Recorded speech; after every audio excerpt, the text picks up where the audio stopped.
What Newcastle can expect from smart Yasir Al-Rumayyan after takeover. Yasir Al-Rumayyan will become Newcastle United's new non-executive chairman after Saudi Arabia's public investment fund, Amanda Staveley and the Reuben Brothers finally got their wish. If you ever want to get Yasir Al-Rumayyan's attention, just mention the word golf. Seriously, Newcastle United's newly appointed non-executive chairman plays off a handicap of 12 and counts former world number 1 Dustin Johnson as a friend. To say he is obsessed with the game is an understatement. You can see why one source told ChronicleLive that, "You'll be surprised how normal he is." Al-Rumayyan may be the governor of Saudi Arabia's public investment fund, but the 51-year-old has been described by various contacts as good fun as well as super smart. Although few of those who have dealt with Al-Rumayyan have been willing to go on the record just yet, Martin Gilbert, the founder of Aberdeen Asset Management, was only too happy to speak about his experience. "I've known him since he was made head of the PIF," Gilbert previously told ChronicleLive. "He's a good guy. Obviously, he's hugely busy being chairman of Aramco, head of the sovereign wealth fund and all these things. He's relaxed, he knows what he's doing, and he loves sports, so I would be very surprised if he didn't appear at matches. He loves golf and is chairman of the Saudi Golf Association. He is a competitive player." While Al-Rumayyan is a new name in Premier League circles, the Saudi already has extensive experience of dealing with figures in the West and even enrolled on one of the first general management programs at Harvard Business School back in 2007.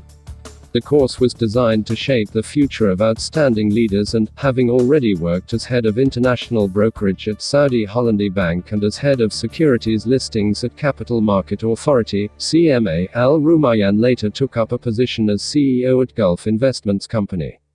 Al-Rumayyan eventually returned to CMA as the Director of Corporate Finance in 2008 before landing roles on the boards of both Tadawul and Saudi Fransi Capital.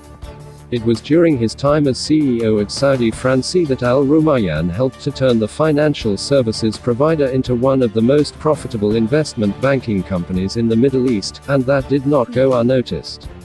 Al-Rumayyan duly got the call to meet Saudi Crown Prince Mohammed bin Salman and, within a week, was told he would need to start work immediately. Phil Mickelson, Yasir Al-Rumayyan and Ahmed Al-Sabaa'i during a Pro-Am event before the Saudi International at Royal Greens Golf and Country Club on February 3, 2021.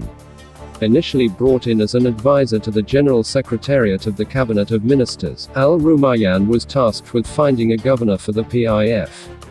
Despite putting dozens of names forward, he ended up fulfilling the role himself.